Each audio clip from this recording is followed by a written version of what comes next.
मैं कल का जो जजमेंट है मैंने भी पढ़ी है, तो उसमें ऐसा लग रहा है कि अब कोई चीज़ भी क्लियर से नहीं कहा गया कि जी असल जिम्मेदार कौन है और उनके खिलाफ क्या कार्रवाई होगी। अगर ये बात तय है, बतौर वकील आप समझते हैं कि आइन की खिलाफ वर्जी तो हो गई, तो क्या हमें मट्टी पाओ तो रोटी खाओ और आगे जाओ वाला फार्मूला अपनाना पड़ेगा, या हमें तय करना पड़ेगा कि ये कहाँ पे गलती हुई और कहाँ खराबी हुई।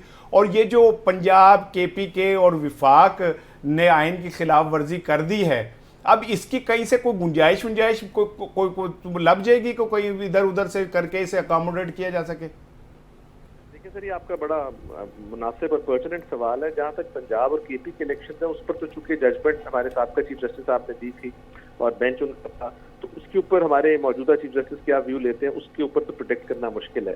बट ये इशू जिस पर वो खुद 90 दिन वाला केस सुन रहे हैं, मेरा ख्याल है वो वेट करेंगे कि ये 7-8 नवंबर जब क्रॉस कर जाए तो उसके बाद एक्चुअली आइन से इनराफ होगा। नो डाउट डेट तो आ गई है हर चीज, लेकिन उन्होंने हियरिंग के दौरान ये कहा था कि जब तक ये 8 नवंबर या 7 नवंबर क्रॉस नहीं करता तो 90 डेज वाली बात तो भी स्टिल इंटैक्ट है, दो इट इज इम्पॉसिबल। तो मैं समझता हूँ कि आफ्टर दैट शायद हमारे चीफ जस्टिस साहब और जो बेंच है जिसमें अदर महिला साहब भी हैं, वो ये चीज महसूस करें कि इस चीज के ऊपर एक्शन लेना जरूरी है। और मेरा ख्याल है अगर उन्होंने एक्शन ना लिया तो हमारे आइन का जो बुनियादी ढांचा है, जो एडिफिस है जिसके ऊपर आइन खड़ा हुआ है, वो है डेमोक्रेसी।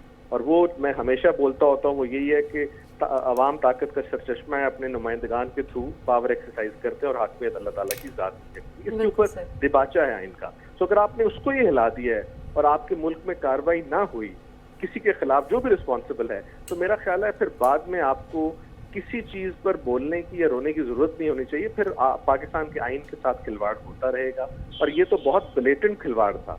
पहले ये था कि छुपा ढका छुपा, सुप्रीम कोर्ट की जजमेंट आ गई, कोई जजेस ने साथ दिया कुछ किया। अब तो ये आपने बिल्कुल एक क्लियर रास्ता दे दिया। तो इस पर अगर if it is not culpable या इस पर लोगों को people are not taken to task, तो ये सिचुएशन काफी ज्यादा मतूश हो जाएगी in the times to come. अच्छा, मैं चाह रहा हूँ थोड़ा सा आम आदमी के लिए, जिसमें मैं खुद भी शामिल हूँ, इसको समझने के लिए हमें यही एक बहस में रहे हैं, सारी ज़िंदगी गुजर गई है कि एक आइन और कानून होता है, वो सर्टन होता है, साफ होता है, क्लियर होता है, और एक नज़रिया ज़रूरत होता है। अब मेरी सुप्रीम कोर्ट ने आज कह दिया कि पाकिस्तान के आइन में सिर्फ 90 दिन के अंदर इलेक्शन कराने की जिम्मेदारी है। इससे बाहर अगर होते हैं तो इसका मतलब है कि एम आई राइट के पाकिस्तान का आइन की खिलाफ वर्जी हो चुकी है, पाकिस्तान का आइन टूट गया है, इस वक्त पाकिस्तान में कोई आइन नहीं है। How would you buy this कि नजरिया जरूरत फिर यहाँ पे भी इस्तेमाल हो रहा है?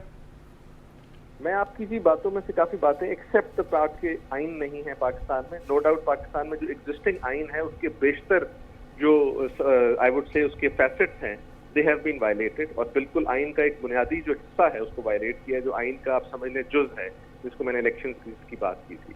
हमारे चीफ जस्टिस साहब ने सिर्फ ये नहीं कहा कि आइन की खिलाफ वर्जी हुई है, बल्कि उन्होंने तो उसको हाई ट्रीजन के कॉन्टेक्स्ट में उसका अंदिया दिया, जो बात की, जो कि मैं जाती तौर पर पहले समझता था कि हाई ट्रीजन तो शायद ना हो लेकिन आईनी वायलेशन है। बट आज चूंकि अब हमारे चीफ जस्टिस साहब ने इसका एक अंदिया दिया है, वो जजमेंट तो नहीं है।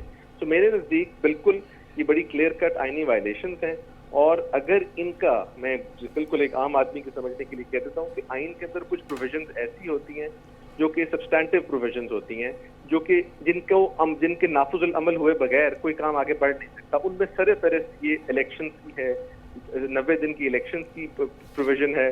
फिर आइन पाकिस्तान का एक इस्लामी निज़ाम है, आर्टिकल 227 है, आर्टिकल 31 है, कोई कानून इस्लाम और उसके मुनाफी नहीं होगा। सो ना कि इस किस्म की प्रोविजंस जो है वो मैंडेटरी और सब्सटैंटिव प्रोविजंस, अगर आप उनको वायलेट करना शुरू कर देंगे तो फिर तो बड़ा सीरियस एक्शन बनता है। और मुझे लगता है कि इस दफा कोई स्कॉट फ्री नहीं जाएगा, क्योंकि जो हमारे हाजिर चीफ जस्टिस साहब हैं वो बाकी तमाम बातों का तो मुझे आइडिया नहीं, बट आइन की जो स्पिरिट है उसको बड़ा सीरियसली लेते हैं और बिलीव भी आइन की सुप्रीमेसी में ज्यादा करती है। जजमेंट और इस तरह की चीजों से वो बड़ा गुरेज ही करते हैं। आपने फुल बेंच की जजमेंट भी जब उन्होंने दिया था केस और टीवी पे लाइव टेलीकास्ट हुआ था, तो आपने देखा था कि he strongly believes in the spirit of the constitution.